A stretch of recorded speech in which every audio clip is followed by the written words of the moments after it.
course, we need to talk about something that I personally also feel is very important, which is online video. Some of you may know that before I started out with my own business, I was lastly at Anheuser-Busch InBev. And in 2011, I gave the company an edict to switch 25% of television GRPs to online video. Not 25% of budget, but 25% of GRPs, because I felt if you don't do it big, then nothing really will happen. The 25% was really completely random.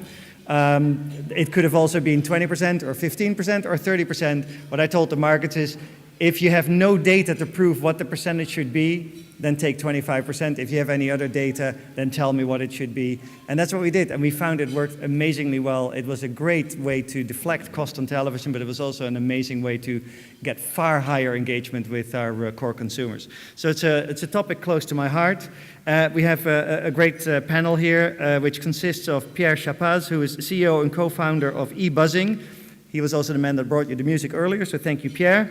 And we have Siotis, who is Director, UK and International Business from BrightRoll, a well-known video operator as well.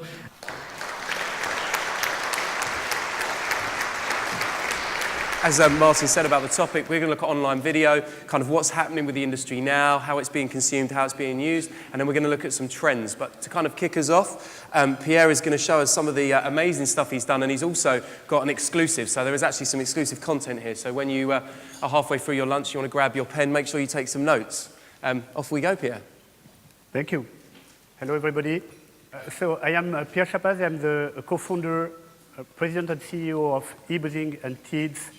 We are focusing on the distribution of video advertising and creating a lot of innovation in that field. So I will do today a global announcement, which is a worldwide announcement that we are doing for Festivalof Media, which is the introduction of the first of its kind global video advertising network involving ultra-premium publishers.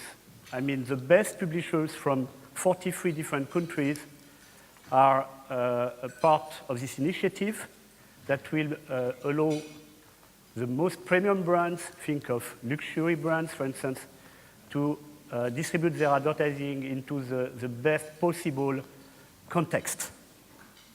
We call it Elite. So first of all, it's a global network for global campaigns of ultra-premium media. I will show you some of the participating media. Second point, it's using a revolutionary new format that we call in-read. The best thing to do is to show it to you. This format guarantees viewability because it only plays when it's viewable by the user on his screen. It's obviously HD quality. And our business model at Ebuzzing and BrightRoll is trying to change the way we think about video. Video is not, according to us, about impressions, it's about views. So our business model is based on charging brands for completed views. The users who don't watch the video are not charged to the advertiser. So what is this revolutionary in-read format? It's a format which has been designed for high-end media, which is displayed inside articles below the fold. So when the user starts to read, there is no video advertising. And when you will scroll down, it will launch smoothly the video. You will see it on the demos. The good thing is that it is a less saturated advertising environment because below the fold, most of the time there is no ad. So the concentration of the user on the video is really optimum, and so is the brand recall. How does it work? When you don't see the video, it doesn't run. When you start seeing it, it's scrolling down, it still doesn't run. When you see it entirely, or actually it starts when you see it more than 50%, then it starts running. If you scroll down and continue to read the article, it pauses. The video pauses. But if you come back again, you scroll up again, then it will start again. And if you go to the end of the video, it will simply vanish and the article will come back as it was before. So let's look at a few demos. I think it's the best thing to do so that you understand what we think is a game changer in the video industry, because this is the first time that such a format and such a super premium media network gives scale into premium inventory. Because you know, premium inventory for video is very limited, except catch-up TV. You know, it's very difficult for premium brands to find the right inventory. We are solving this issue with this revolutionary new format. So for instance, here I'm reading this article on Forbes, you see. Nothing happens, I scroll down. And at a point of time, the video launches. If I am not interested, I continue to read the article, it stops. And if I am interested, I come back. It starts again. It's a funny way to make ends meet when the lights are out on. You can skip the ad, obviously. It's the minimum if we respect the users. You see, it's a very elegant format, which is really not aggressive for the user, and this is the reason why the most premium media are really in love with it. Let me show you a couple of other examples. Let's see The Economist, for instance. I'm reading this article.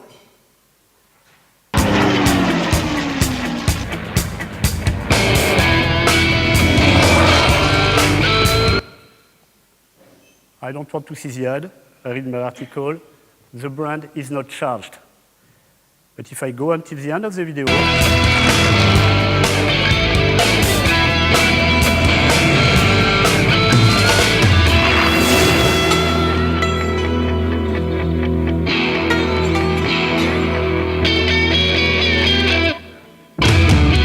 Breitling, instruments for professionals.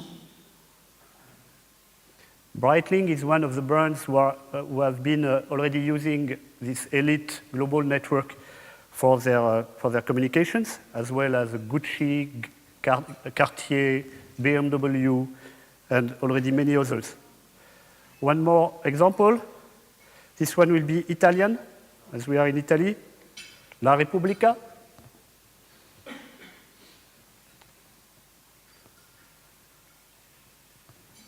Not surprising, this is an Italian brand, Armani.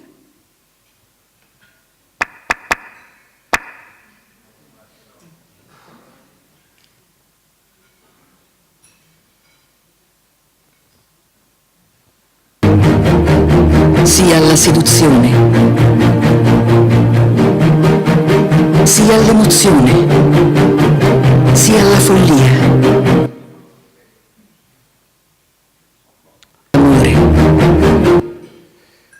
And just for the fun, I show you an example in Japanese, as we have media participating in this program globally. This is the Nikkei in Japan, with the BMW campaign. 未来の駆け抜ける喜び、それは地球が初めて体験するカーボンエレクトリック。ニュー BMW i3 この春誕生。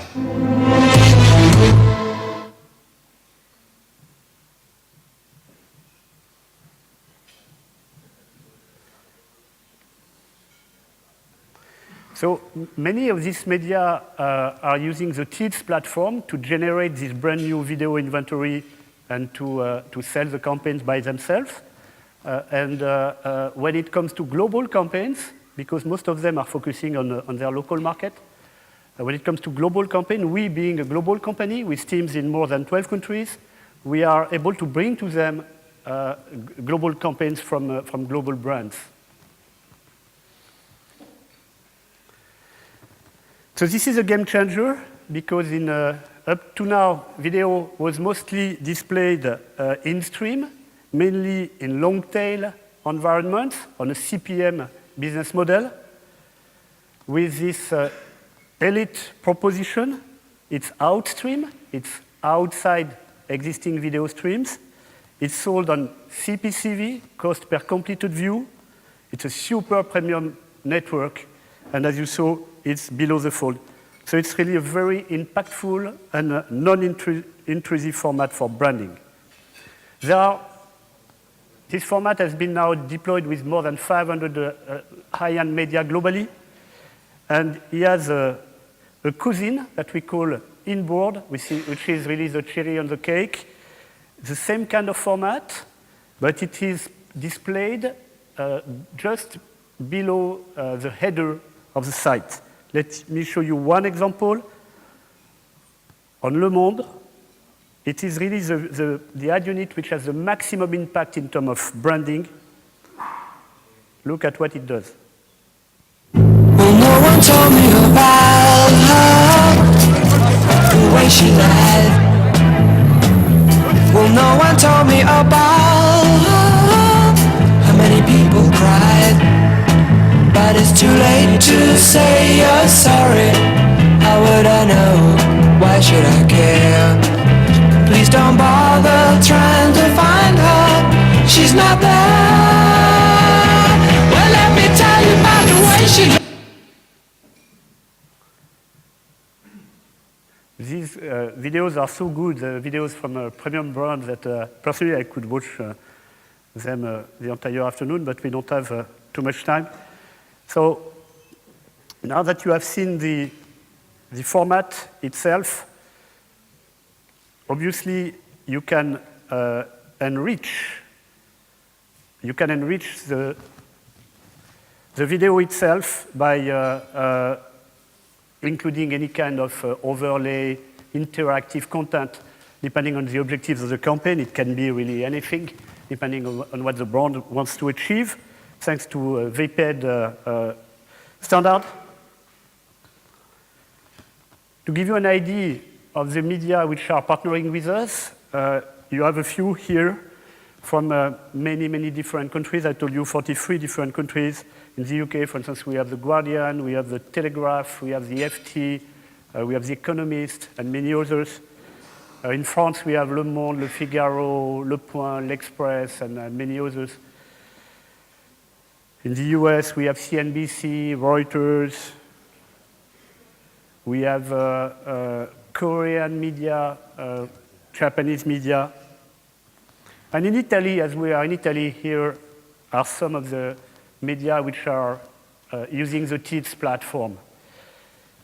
So you see in Italy, it allows us to reach 57% of the ABC1 users. So it's a huge coverage among this target audience. So as a conclusion, the benefits of this brand new global video advertising network is really to guarantee viewability and a strong exposure to decision makers in all countries with a huge penetration with the best media. This was an example of what we are doing at Ebuzzing and TIDS. We are working in order to reinvent video advertising because we believe internet deserves the best advertising experience. Thank you. Thank you. Thank you very much, Pierre.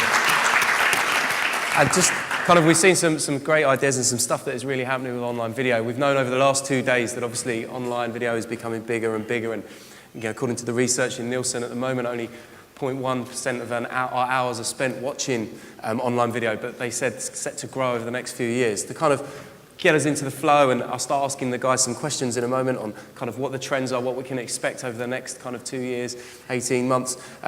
Leon's going to go up there and give us a little bit of an information on what's happening with BrightRoll.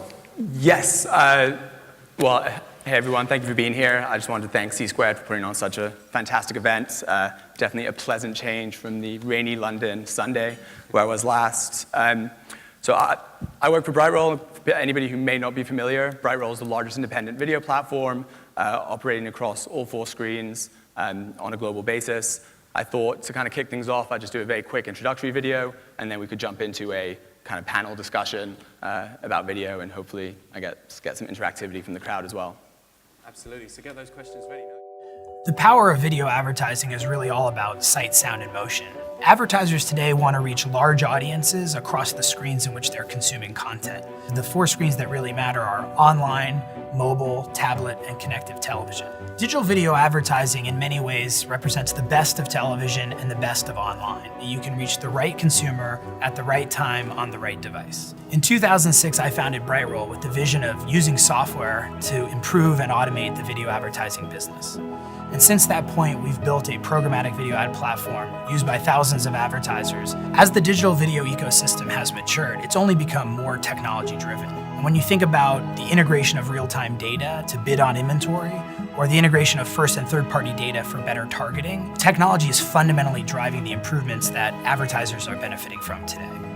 At BrightRoll, we're really blessed to sit at the center of the video ad ecosystem. Today, we work with 90% of the top advertisers and 17 of the top 20 advertising technology companies. We have more buyers and more sellers transacting every day in digital video advertising than any other company. And by sitting in the center of the ecosystem, we only succeed if our customers succeed. Historically, advertisers would buy media on a site-by-site or run-of-network basis, and this was really highly inefficient. But with the advent of programmatic buying, today advertisers can actually bid on an impression-by-impression basis and make the decision, do I want to purchase this piece of inventory, and how much do I want to pay for it? Programmatic advertising is all about efficiency, and nothing drives more efficiency than real-time data. Whether an advertiser is trying to create a certain type of engagement with a consumer or figure out the optimal frequency for a message, real-time data is the foundational technology creating that value today. At BrightRoll, we're laser focused on using software to improve and automate the video advertising industry. We stay ahead by focusing on the needs of our customers today and anticipating the needs of our customers in the future. Although video is a media category, we know that it's technology that's creating long-term value. Ultimately, technology will create the winners in this business, and we're proud to be leading the charge.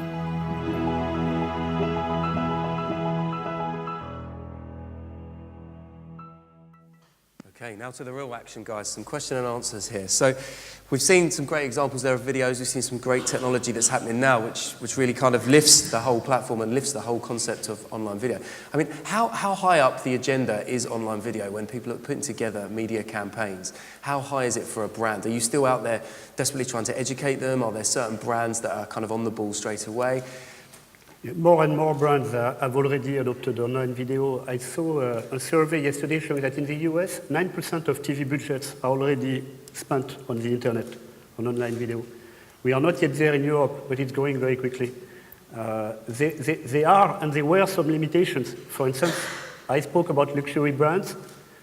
It was not easy until today for luxury brands to find the right context, to display their advertising, because they want to be in the best possible context, equivalent to the magazines where they put normally their print advertising, So there were some limitations, but there are companies such as ours who are trying to lift the obstacles, and the result is that this is the fastest growing market in the entire advertising industry, It's growing 40% per year in most countries. We think it will even grow faster, thanks to innovation. So this is a big wave. Definitely. I mean, I think I agree. Martin touched off by saying that Anheuser-Busch, they were pushing to do 25%, and you hear that across the board. It's not it won't necessarily say it's the standard, but many companies are actively making a push to move more of their spend into video. There have been limitations historically. It was arguably an inefficient medium to buy across.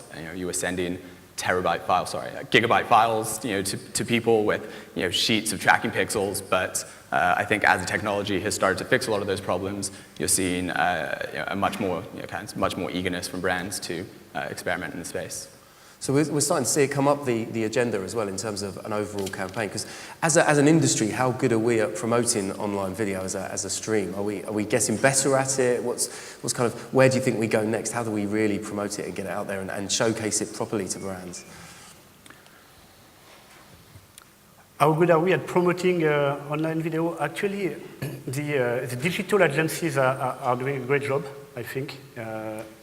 Because don't forget that also a large part of the video advertising budgets are coming from display, which is losing ground because it doesn't really bring a fantastic advertising experience, and the impact on the audience is weak. So the digital agencies are doing a fantastic job. For the TV agencies, the challenge is the KPIs. They are used to measure the performance of the campaigns through GRPs, and there is not yet easy tools, to consolidate data coming from the internet and data coming from television. So this is a limitation, but all the industry is working on that. We are working on that. We are now proposing packages that we sell on GRP for TV agencies. So we need to, I think we need to answer to the way the customer is thinking. Although we believe the best way to pay for a video campaign is to pay per view. If an agency wants to pay per GRP, why not? We can do it. Would you agree with that, Leon, in terms of the pay-per-view? Is that something that you adhere to, or? I mean, I think whatever metric you decide to trade off makes sense. As long as the brand's happy, then there's no reason not to do it. With regards to as an industry, whether or not we've done well to promote ourselves, I think we've definitely moved forwards. I'd say a couple of years ago, potentially we were viewing ourselves in competition with TV and very much trying to take TV budgets. While I think now it's kind of talking about a complementary to TV, and a way as there's as convergence is occurring and as people are watching content across multiple screens, it's about ensuring that you are on whatever screen they are watching that. Similar to what the Nielsen guy was saying earlier, where it's no longer TV, mobile, PCs. It's really just a different size screen, and it's video or text or audio. And we kind of touched, both of you have actually touched on the measurement side of things. How do you define success? How does a client define success with online video? What's the kind of the great, what the holy grail? What they're looking for in terms of figures? How do they measure it? What is that? What does success look like? That's a very strong point for the internet if you compare with television, because on the internet you can measure everything every time, and you can measure not just how many people have watched your video, but also how many people have been sharing your video. It's a very important phenomenon. Virality is very important. And also, you can track the conversation. We provide our customers with a dashboard which gives them a full view of the conversation which has been created by their campaign or around their campaign. What did the people say about your ad? Did they like it? Did they like your product? How did it compare with your competitors? It's e-reputation technology which is embedded into our platform, which we provide with every single campaign. So if you are the marketing director, for instance, this is extremely valuable for you because it's not just quantitative KPI, it's also qualitative KPI. I mean, I think ultimately, success will be deemed on whether or not you sell more products. I think that's probably at its core, but the advent of Nielsen's OCR product and Comscore's VCE, which is an audience validation tool, essentially allowing brands to see exactly what demographics saw or were exposed to their ads, is a great way to start bridging the TV metrics with online metrics. And Nielsen have been talking about releasing it across mobile in the second half of this year. And suddenly you have a kind of single currency that you can look and judge performance across all different screens that people have been waiting for a while. So. And it's interesting, we're talking about multiple screens. Is there a different setting that we need to put online videos, whether it's going onto mobile platforms or it's on a desktop? Is there specific sizes, is there specific types of video we need to be looking at in terms of the content on those different platforms? Or is it kind of one size fits all, or how would you? The mobile is more suited for short films, 15 seconds, maximum 30 seconds. While on the web, especially on social media, you can use very long films, several minutes, like 5 minutes, 6 minutes, 7 minutes. We call it more brand content than advertising, and the users very often see it as a content, not as an ad. So on mobile, short formats are better, but the mobile is most of all a technical challenge because of the complexity, of the different hardware and operating systems. It's a hard job to do, so we have to dedicate a lot of resources. And we want also to bring on mobile the same kind of qualitative advertising experience that I just showed. For instance, we have this format, the in-read format on mobile, on smartphones, on iPad. So we need to have the same quality. What we see most of the time on mobile now is so poor. It reminds me, the banners of the 2000s. You have a couple of lines of text on top of the screen. that's boring. You know, the mobile deserves better. And I think video is just a great content for mobile. Video advertising has a great future for mobile. And Leon, in terms of your point of view, is it a similar situation to what you find, or? I mean, there's definitely preferable formats for the different screens. That said, it's an expensive thing to create bespoke content for every single individual screen. And one thing that advertisers love is scalability and being able to deliver something to everybody in an efficient manner. So yes, if you can make a longer piece of content and then cut it down and edit it for all the different screens, fantastic. But I think it will be, it almost takes us back a step if you're suddenly having to create, a brand new ad for a mobile and a brand new ad for a tablet and something else for a connected TV. So it's trying to find that kind of happy medium where you can get scale, but also keep the user experience. Absolutely. And are there any kind of campaigns or brands or online content videos that you've seen that really have kind of shaken you and thought, actually, they've got it spot on, this is exactly what we wanted to do? Preferably stuff that you haven't done, so stuff that you've seen or you've been inspired by. Is there one video out there that you thought, actually, that brand has got it spot on in terms of the target audience they're reaching, in terms of the content they're trying to deliver? It's a difficult question because we are distributing almost all campaigns. No, I'm not joking, I'm serious. Huh? And personally, I'm in love with the Evian campaign. Who has seen the Baby and Me campaign, Evian? Can you raise your hand? It has been the most successful campaign in the world last year because of the quality of the creative, but also because of the distribution strategy that we use. It's interesting to know. It's the power of blogs. We distributed the campaign in influential blogs, and we were like the fire starter in the barbecue, The fire started to spread because people were sharing the video on Facebook, on Twitter, on Pinterest. And today they are at 160 million. They bought 3 million views, and today they are at 160 million. And by the way, we started three days ago the new campaign, which is a Superman campaign, Superman Baby, which is also, I consider it fantastic creative. I think a lot of brands are doing some interesting things. The other side of it is, perhaps, slightly more boring brands, but things like Reckitt's Bankshizer, who, moved aggressively into the video space, 5-6 years ago, and it's not necessarily about, the creative, because it's, still kind of, washing detergent and things like that, but they've just really learned how to use the space and, how to shift that budget effectively, and, clearly they're seeing the results because they're continuing to invest, year after year. And the light is buzzing. So let's have a round of applause for Pierre and Leon. Thank you.